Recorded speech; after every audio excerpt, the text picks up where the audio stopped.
love that philosophy. And what you have me thinking about now is, if you set that precedent already and they understand what they're walking into, well, that now affords you the ability to still over deliver. So not only have you set this mark of like, well, this is how we do things, this is what you're getting at a premium. When you do over deliver on that, now you're showing them that, hey, you're not messing around with who you're dealing with. Hi guys, welcome to the Frame the Future podcast. I'm joined by Omar Amador from New York City and Vanessa Ricardo all the way out there in Portugal, and I'm here in the UK. We get on this podcast every single week to talk about the industry that we're passionate about, the one that we're going to be discovering more, which is the window and door industry, home improvement industry, construction industry if you like, but more specifically the windows and doors. We want to bring on guests eventually as well to speak with us, to share their unique value, because this podcast is going to serve as a platform for us to show up so people can appreciate the expertise that we have with the services that we provide, which you'll find out more about if you continue to watch and subscribe. And yeah, that's pretty much it for now. So enjoy the rest of the show. As long as we're committed and we understand the plan, as long as we show up no matter what, as long as we don't drift. And I always like to throw in this thought of, as long as it doesn't collide with your bread and butter, because collaborations can get in the way of what you've got going on, you know. But being in a collaboration with people that are like all in, it makes it easier for that mission to unfold and for results to come. So if you think about it, us guys are in a freelance space right now. Me and you, Omar, we're filmmakers. You know, we've got a lot to build out. Vanessa, she runs ads. She's also got a lot to build out, but she's got her things pretty set. You know, I'm helping her with her content now so she looks premium, so that our collaboration, when people look at us, they can see that we're both on the same level, you know. And she's going to be helping me to run ads for my business so I can get my desired amount of clients over the line. And then it's a case of, this collaboration is going to allow us to step into the US where you are. That's perfect because there's someone on the ground. But because you're there, because of the people that we're going to speak to together, it adds credibility and it increases our status, because already we're worldwide. We've got someone on the ground there. And the mission is simple. It's a case of, the only thing we can do right now to get our status increased is do these podcasts, put the content out, work towards getting actually into New York to meet you in person. And that kind of affiliation, that kind of proof that we're together, the kind of content we can put out is going to be epic. And because Vanessa's running ads, we don't have to rely on this being an organic deal. We can just run ads off the back of everything we've created to attract the market. We're going to be developing, you know, our offers and our creative intellectual property. Like, what do we do? Who do we serve? You know, we're going to have all of that like boxed off. Yours is going to be pretty much similar to mine, Omar, in the respect that if we're looking at the same industry, it's not going to differ too much. But because we're looking at going after clients in New York as a collective, then everything we put together in terms of pricing and whatever else, you know, we just do that as a package for that market. Whoever you get as a client outside of this collaboration, that's on you. Whoever Vanessa gets, that's on her. Whoever I get's on me. But as a collective, as a team, you know, it enables us to put all that energy together just to go big. And if we just stick to the plan, we can't lose, man. And obviously these podcasts and everything else that we're going to do is just going to increase our awareness and how we show up and how people perceive us for the most part. That makes sense? Absolutely. Yeah, oh, Omar, I'm a bit like curious. Like, what's your like reasoning behind wanting to do this as well? Like, because obviously I see that you have some background in media. So... Yeah. It's actually really interesting. I was just telling Clayton about this earlier. This is quite adjacent to what I'm currently working with. So right now, my primary client that I have on retainer, it is a mortgage lending bank. But through them, I acquired another client that is in construction. They are a construction company. So I sent Clinton an example of a house they built recently. Super luxurious, beautiful house. And, you know, the construction for me is a lot more enjoyable than the real estate stuff. I can't stand the real estate stuff. I do it because I do it, but the construction stuff is actually really interesting. Um, and when you start to get into like the luxury aspect, now it becomes even more interesting. It becomes a lot more fun, and it's now not just a job, but it's almost it's an art project, right? Because it's like, all right, this is beautiful. How do I capture its beauty? How do I emphasize different aspects of its beauty? So this really falls in line with what interests me at the moment.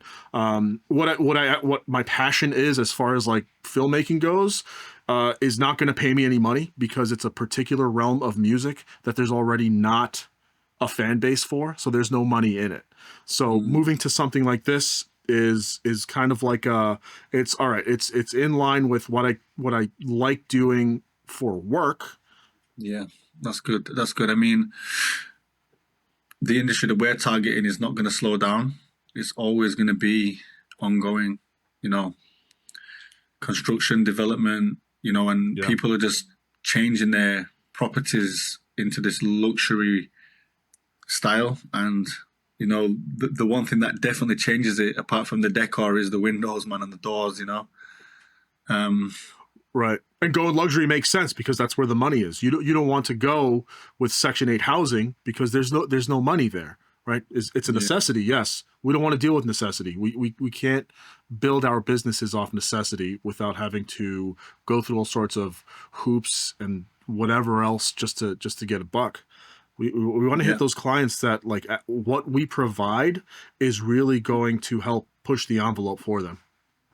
Yeah, and we will do. And, you know, we discussed this earlier on because I was like, why would a big company want to speak to us guys if they've already amassed a level of success? But it always goes down to just increasing the numbers. And, you know, like some companies are so successful on the inside, but it's not reflected on the outside.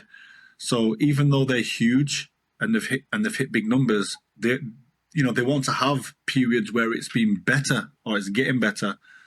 You know, some companies might just want to invest in their brand because they feel like what they've got, you know, isn't shown to the world. Like, you know, we need some videos, we need to tell our story, you know, all this kind of stuff. But the roadblock I had for a little while was, why would a company that's so successful, that look like they're doing big numbers already, want to even use us? And it just goes back to, well, for example, I'll just use this example. Let's say Q3 was 2.5 million. Maybe they want to hit double that in Q4, or, you know, maybe next year in the same period, they want to hit them numbers double or triple. So then it's like, okay, if you've amassed this amount of success already, but you're trying to get the numbers up, where is the voids in the whole of your process? You know, what's your marketing like? What's the customer journey like? Yeah, and it's like what when we went to Fast Systems. So we went last week. We went to this showroom of this big company, and we actually had the pleasure to talk with the owner. And he was saying that there were people coming through, and then they were comparing them with smaller installers. You know, people that don't have that big team, they don't have the facilities, they don't have the costs, and if there comes to a point where they are comparing them to a smaller company or like smaller installers, that means that they're not really doing that much of a great job, like showcasing as a premium brand. Because it's like, are you really going to compare like Apple with a small phone company? No, of course not, because Apple did this like very meticulous job of the positioning of how they present themselves. So for example, when they charge 1,000, 2,000 for a phone, people think that's a no-brainer. Of course I'll get it, because they know that they'll get for what they get, because Apple does a really great job with the branding and how they present their phone. So that's exactly what we want to do with these companies, so that they can be like the top companies, naturally be presented as that. And I think that these days, like more and more companies know that if they want to present that, it needs to be on social media. It needs to be like through high quality videos, through storytelling. And that's how they are actually able to charge premium prices, where it's like a no brainer for customers to go to them. That makes total sense. Literally that. But you know, the other thing as well is because, like I said to you before, there's layers. So when you tell someone it's about their presence, you know, it's about the quality of their videos, the quality of their video to them is one dimensional. They just think, oh, it must just mean a nice video. No, yeah, it's got to look good. And then you've got the storytelling aspect of it. You know, when something is being said, there needs to be a hook. There needs to be connection. There needs to be things said that resonate. There needs to be proof of work, proof of concept. There needs to be customer testimonials, any like success stories, the vision and the mission. It's just simple things. So when someone watches your media, they feel like this is the obvious choice, and it helps you to like fish out the tire kickers, because straight away they're not going to pick up the phone if they want a cheap price. And I've kind of like, I've done something in my method film. So the end of my script on my method film, like at the end of it, I go on to say who I work with and who I don't. And I'm very bold with it. I thought, let me do something that's going to shake some bones here, right? So I'm very like open about it. So I say, I will not. So like in my script on my method film, when you watch it, when it's done, you will hear me say, if you start the conversation, if you start the call wanting to know the price, I will end the call. I said that. I said, and I'm not being arrogant. I just don't want to waste your time or mine. My ideal client is someone that's coming in knowing it's an investment and what it's going to do for them long term. I'm bold about it. And I thought to myself, why would I not do that? And I think people are scared to do that. And I think by being that bold, I think clients will respect that, because at the end of the day, if someone turns around and says, that's a bit this, that, and doesn't come through, that's not my client. I know there's going to be clients that are going to say, do you know what? That's the guy we want to work with. No nonsense, no rubbish. Because one thing that I've done in my career, in anything that I've done to make money, is I've come across like maybe needy to, over delivering, too romantic, as Michael would say, but it never gets you nowhere. You get run over. They just want you for cheap. So if I state it at the beginning, you take it or leave it. And I think, that's a really good way to position yourself and earn respect in the first instance. You know what I'm saying? I love that philosophy.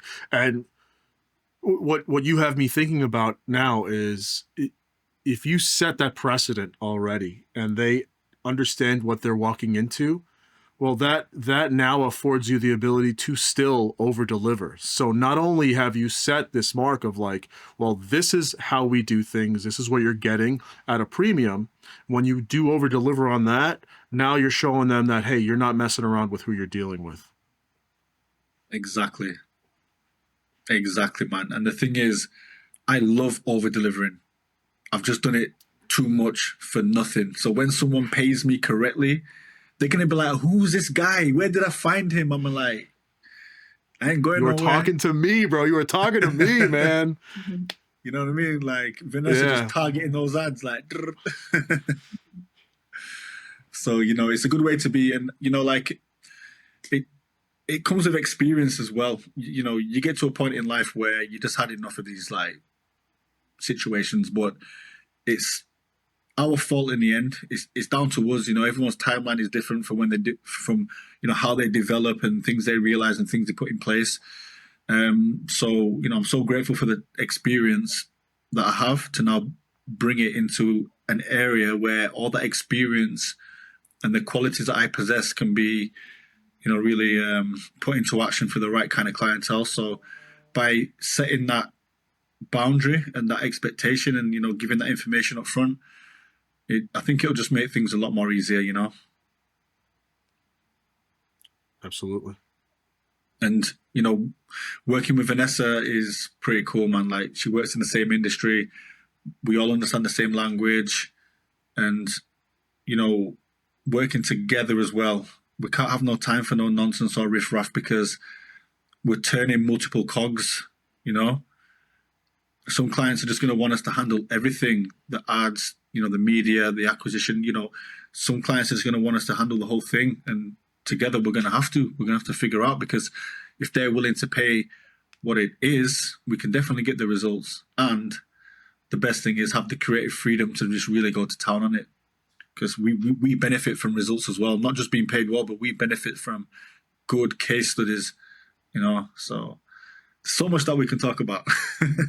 Omar, you said like obviously you had this it ties down to the construction work that you have like done. But is there anything particular about the window and door space that attracted you to want to work with these types of clients? Not in particular. As far as what I'm trying to niche down to, that's the one thing that I've been struggling to find. But when I sit and I consider, well, what do I enjoy about the construction that I've been doing?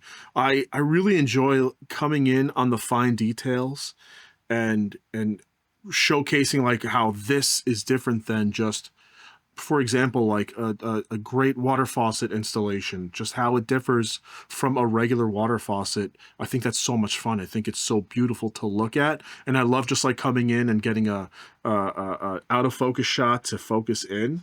So when I think about like windows and doors, especially if we're talking about the luxury windows and doors, doing that, getting really artistic about it, for me is a lot of fun. That's really exciting. Now I know it's more than just being artistic. We also have to think strategically. Like, all right, so how does this serve our client?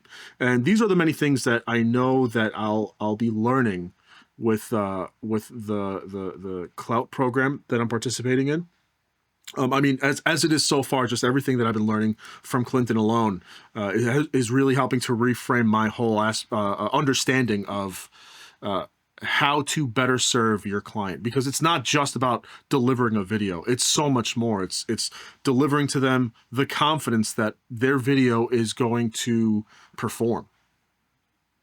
And what do you feel like will be like the outcomes that they would get like once working with not only you but like in terms of like us, right? What do you think like would be the outcomes that they can kind of expect? So I feel like they might just think, okay, yeah, it's just good video, yeah. Well, right off the bat, I mean, if they're going to expect us to handle everything, right? Because one thing is to get a piece of media delivered, but then they have to consider distribution. You, as the ad specialist, you'll have insight into how they can distribute that more effectively. Well, I mean, I know Clinton's been working super hard on understanding a client's brand story. That alone is super valuable because that's one of the things that's going to set them apart from someone just, posting their own like TikTok of like, hey, this is the windows and doors that I manufacture. Well, guys, So it's pretty simple, right? Sorry to interject. So just while we're on that topic there, it's very simple. So like, let's say we're speaking to a high net worth, client in New York right now. And the chances are their social media presence is mediocre. Okay, they've got some professional pictures, they're on a few platforms, they've got a decent website, and they've got a team that send out emails now and then. So it always starts with the awareness. So first of all, we need to make sure they're across multiple platforms because that's the omnipresence. The more places they show up, the more times they get seen, they look like they're covering a lot of ground. So that increases their status. And obviously the kind of content they need to be putting out is high quality in terms of what's being said, what's being showcased, the kind of information that just converts people just to like them. Then it's obviously from that media, the organic content and the paid ads will be, the doorway into the funnels. Because when they click on like, organic content, the bio or the caption will have the link to take them through to where the ads are sending them anyway, which is usually the website, which is the consideration phase. That's where you would stick these films, these VSLs. Now, a good brand story at the beginning is the first thing. That's the ultimate conversion asset. There might be a founder story on there. There might be a method film on there. And then even when they go through to book an appointment to like, a client might want to book an estimate. When they go to their estimate page to put their information in, there could be another video there which, tells them what to expect. And then once they've submitted that and watched that video, then it'll go to a thank you page just thanking them, a thank you video. And because they've put all their information in and the company have captured the email, automatically they'll start receiving email automations just to keep on nurturing them until that call. And then you can just do like text and, images and a few videos. But, that's the whole customer journey because people who will either buy at the top of funnel, mid of funnel, or you'll nurture them right down to the end to catch them later on. So, ultimately, me and Vanessa have gone through this. This is the ultimate conversion engine. But what you need for that to really work is you need people that understand how to strengthen the brand. The company need to understand that videos convert 49% more than average images. They convert way more than scrappy content. And 81% of people in the market want to know that they can like and trust a person visually before they even make the call. I mean, me and Vanessa, when we was building the website, did some statistics and we pulled it from some sources. Some of those sources were from 2024, 2025, but they were quite interesting. Video works converts 49% more. 81% of people in the market want to see something visual before they even consider you. Then there was one at 63%, which was 63% of high quality videos. What was it, Vanessa? There was something about 63%. Yeah. We extracted new information anyway, and this is it. So like, some companies would be like, they're gonna tell us what's not working. They're gonna say like, as big as we are, we've had some big contractors come forward, but we didn't convert them. Why? Our job as strategists is to like figure out the voids, understand it, and with what we've got at our disposal, figure out how we can fill that void. If for some reason we cannot fill that void, then that's not our client, we can't help.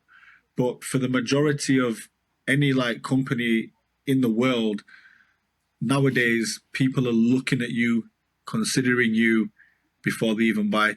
Yeah, word of mouth and referrals work, but let's face it, man, unless you've got something absolutely appealing and a customer journey that nurtures very well and the process is seamless, then you're okay. Because like I said before on a separate conversation, if I had £150,000 to spend on upgrading every window on my house, and I knew that the ballpark figure was between 120 and 150, and I needed to find someone that I was going to hand that project to and spend that amount of money, what would I want to see? Like, what would I want to feel? What would I need to like have certainty over?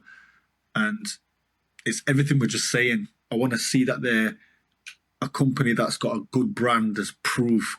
I want to understand things. I want to feel like I've got enough information. I want to be able to trust.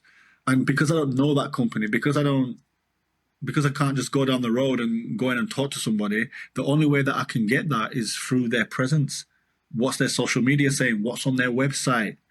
What's making them stand out? And obviously, like based on what I know now, that's what I would be looking for, So people are looking it's more than just their product that they need to stand out. They need to have something that kind of,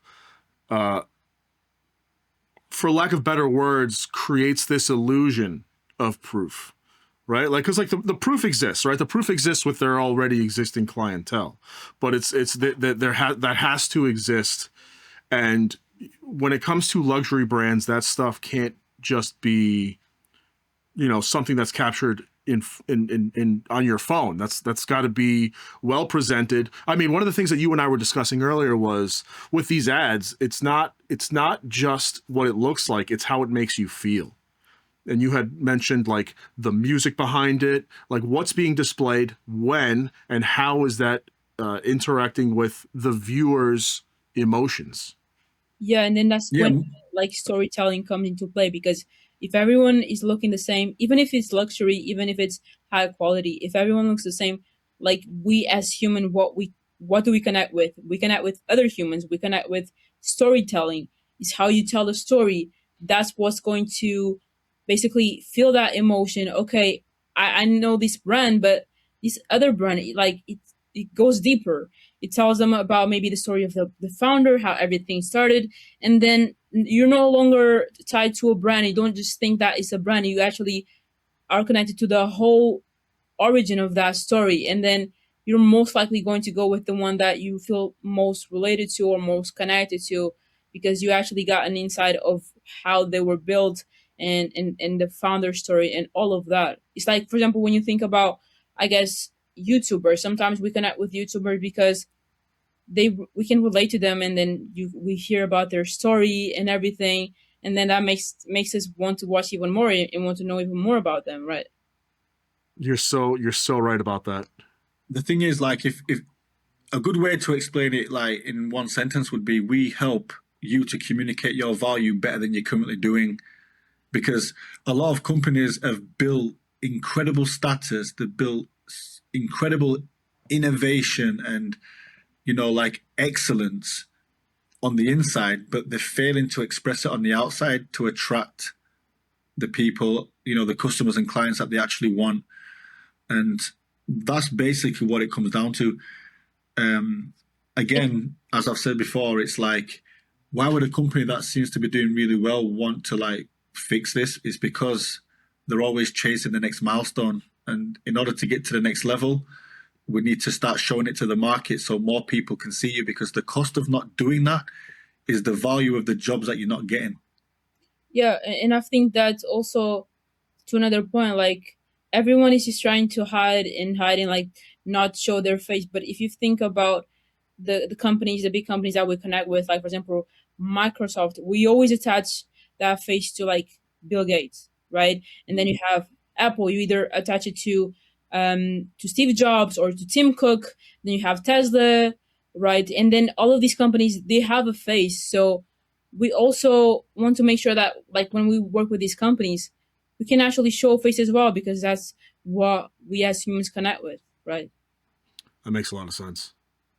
It makes a And lot of sense. There's 4 pillars of value that we get taught from Michael, okay? There's ROI, time, status, and oh my God, time, status, ROI, and risk. Jeez. Anyway, so out of these 4 pillars, risk, time, status, ROI, the most common one is status. A lot of people like to increase their status, and that just falls into how they're perceived, and everything we do needs to be based around these 4 pillars.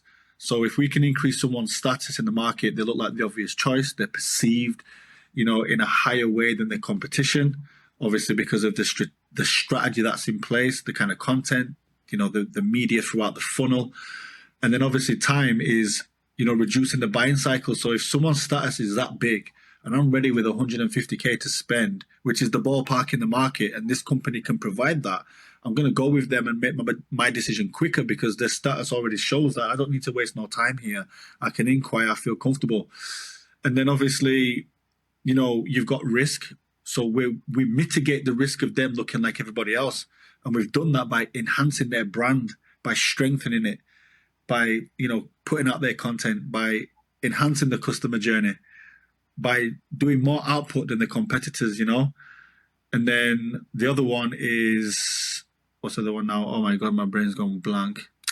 Time, risk, status, ROI. So yeah, return on investment. That's how you get the return on investment.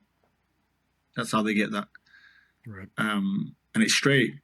And it's just a case of looking at those companies that have got the budget, that want to, take on board what we're offering.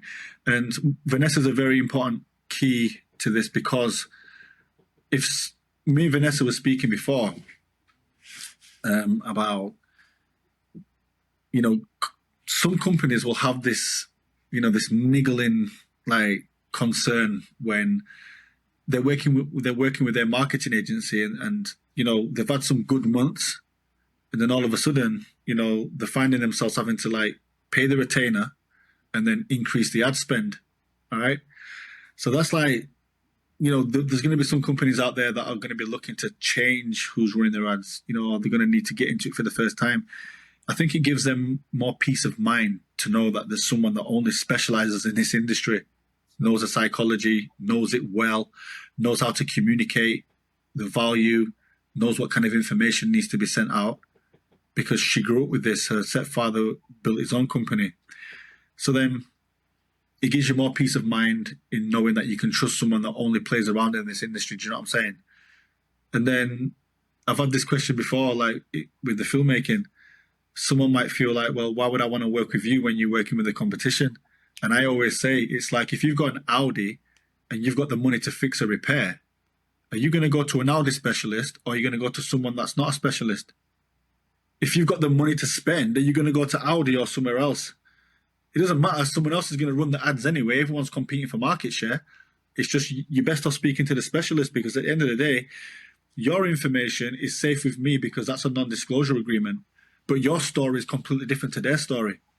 Because if your story is the same as their story, then I don't work for none of you, and you're still going to be competing. Right. You know what I mean? Like, there's only so much customers you can handle. If there's, you see what I'm saying? So like, I'm just trying to explain that, because I go deep on levels, but that's how you mitigate that. But nevertheless, coming forward, and we all specialize in one area, it's attractive.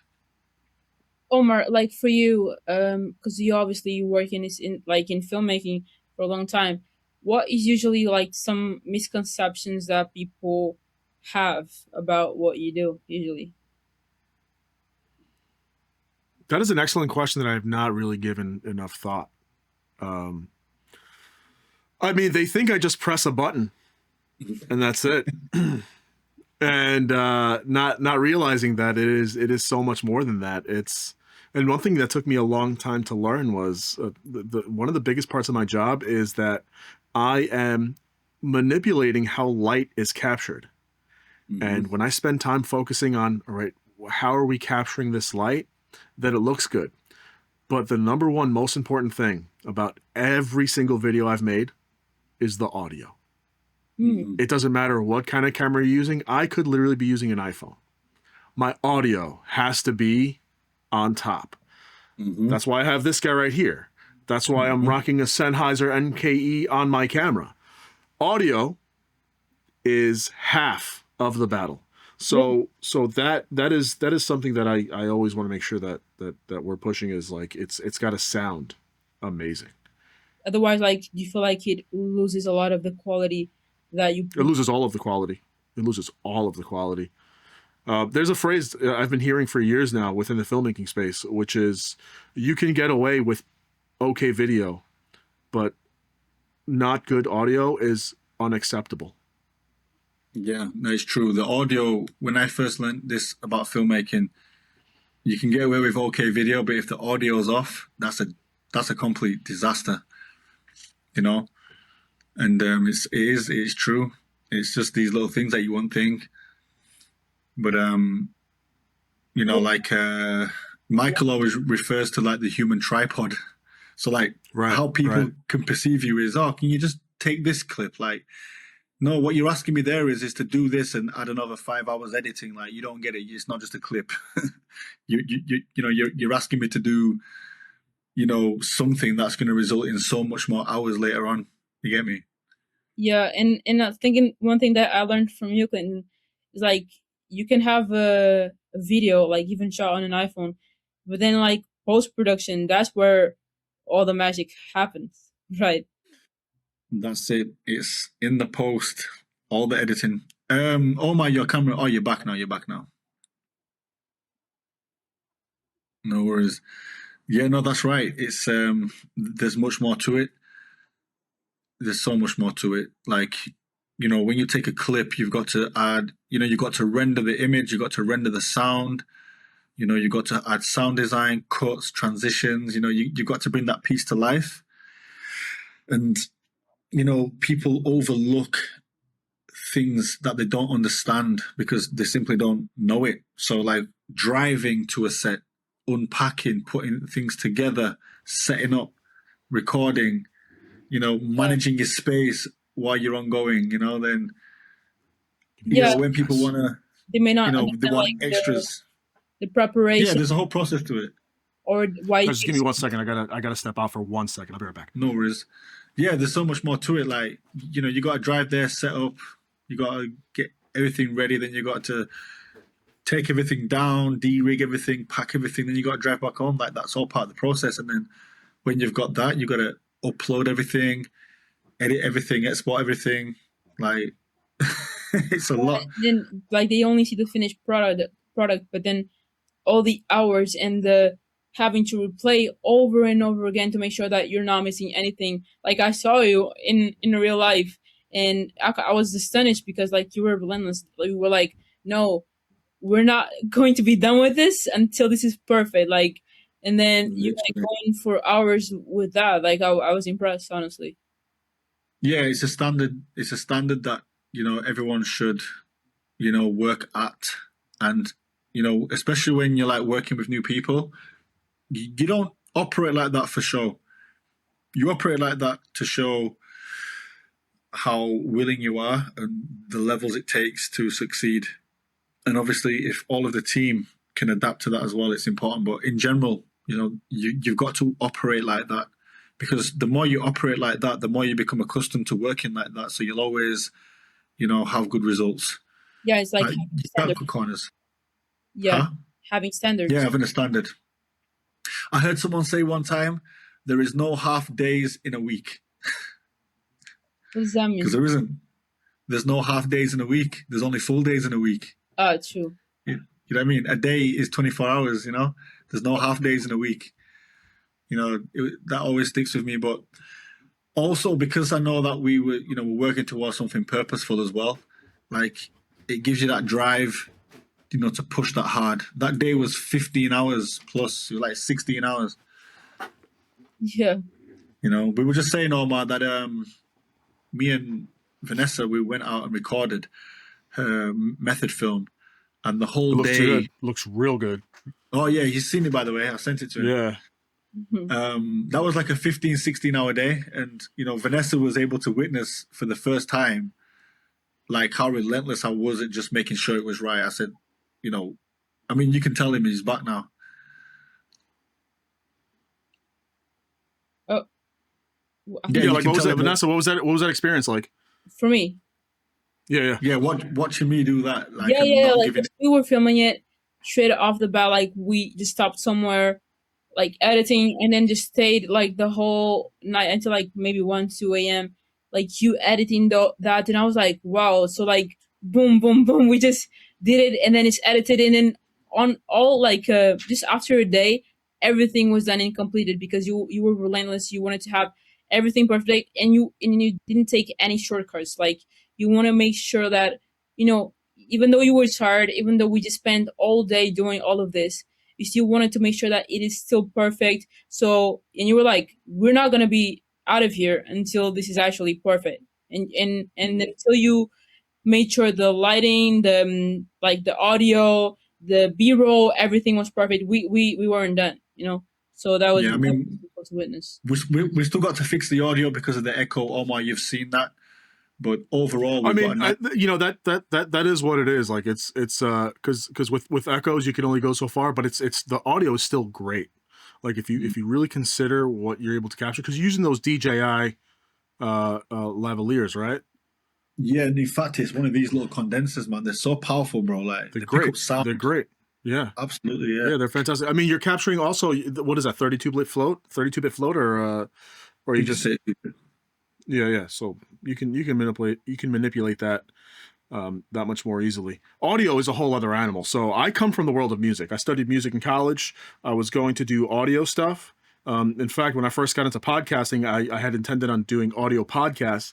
My buddy was like, "Hey, we need to make this a video podcast." So that's actually how I fell into filmmaking, and then I realized, oh, this is more my realm, because audio itself is. I was just having a interaction with an engineer the other day because I was in the studio filming for a buddy of mine. It's so difficult for me. It is such an involved process, and like these have to be so tuned, and Uh, it's something I myself had to step away from and move into video, because video is just more my speed. I'm yeah. curious, Omar, why didn't you get into like video clips and like music video clips, Why didn't I get into music video clips? like shooting and stuff like that? With music video stuff, it's so there are a couple of reasons. Like my taste in music is very particular, and the music that I like, there's not a lot of money in, because it's like it's jazz metal, right? So like there's not a huge market in that. Um, so that for me is just passion project stuff. So that's what I do with my buddy. Like, I sent Clinton a podcast that my buddy and I used to work on. We've also done a few playthrough videos, but there's no budget for that, because it's nobody wants to pay for music anymore. You have subscriptions like Spotify, and any artist that's on Spotify, the amount of times their music needs to get played for them just to make a few pennies is out of control. But how did you get into filmmaking though? Oh, like I said, it's so I was doing a podcast for another friend. We were working on it together. I had intended to do audio, but he wanted to do video, so I started learning video editing. And then I enjoyed that. I started picking up some clients. So my first real client was a coffee company in Brooklyn, and I was doing videos for them. And one of the things that made that dreadful is that they're all recording the stuff on their own, so everything is just like the lowest quality everything. Yeah. And then so all my clients are sending me this footage. I was never into cameras, but then I had to get my first camera, and since then it's like, oh, okay, I understand what the hype is behind like getting a good camera, understanding the lens, and oh man, when you light something just right, it's just, I mean, your video that Clinton just shared with me, like that setting is so good because all the gold, all the shininess all around you, and it just the way it complements your hair too is perfect because you have like the blonde highlights. So so that, like, also coupled with your complexion, like everything in that video, I'm just like, this is one of the most beautiful like things I've seen. That is not even, it's like, the purpose of the video is not to be beautiful, but like Clinton clearly cared about it being beautiful. So it's and that for me, that's where I fall in love. And that's where it's like, it doesn't matter what I'm working on necessarily. It's just, if I can get that result, it is worth it. I mean, last night I just worked on, my girlfriend's daughter had her like dance recital. So I just wanted to get that out to her because that was a week ago. And I just spent like an hour color grading, because a quick video edit is like 1 or 2 hours, right? So I just did some color grading, and it looked so beautiful after I color graded. I was just like, this is why I do this. This is why I do any of this. Just the result is so gorgeous. It's so worth it. Yeah, and it's all about that perceived value. Like Vanessa, bless her, she's done her content, but you're great on camera, by the way. Yeah, she's good, isn't she? I told You're you, really good. Out that script. Yeah, she's so easy to work with on script. I'm like, yes, man. She just build it. Oh man, that is one of the things that's the most difficult. Because I've been doing this for a few years now, and I've worked with so many people on screen, and when you have that one person that just like, they understand how to have a camera presence, they can read their script and just do it. Oh, it's blessed. Man, does that make life easier? It's so blessed. Honestly, like we was gonna film that in like this corner where there was a bit of a chair, and we decided to move because there was staff in the same building, and I was picking up their noise so much. And Vanessa was like, "Are you sure?" And I'm like, "Yeah, let's go," because I need to be in this room. We need to like block out as much sound. And then when we got in there, I was like, "Wait a minute, this scene is the scene." Like we just that's default. The scene. Yeah, things happen for a reason, and I'm proud about that one as well. And the thing is with Vanessa as well, like I go to town on everything that I do when I'm working with somebody, but with her there was so many more layers of meaning. Like at the end of the day, she's targeting the same audience. She's not just an average ads person for everyone. And I'm not saying there isn't great ones out there, but the fact that she's been in this game for 2 years, we've collaborated, we've got a unique collaboration. Like I'm going to go to Portugal in August to help to shoot content. She needs to keep up that how she looks from that method film. She can't go backwards now. I told her like all them like short clips, put them on the stories, bang them on TikTok, because it's the same for all of us. This is why me and Vanessa know we need to come to New York, because if we're going to attack that market, we all need to look like we got our shit together. We need to look like we deserve that kind of money spent on us. And I'm talking like, we want to be playing around with 30K brand story. We want like a 15K retainer.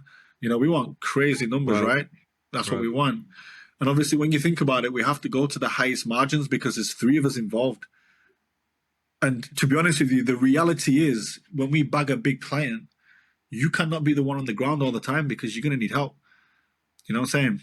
That's great, man. And then I'll start talking to my tomorrow I have a conversation with that contractor I spoke to you about.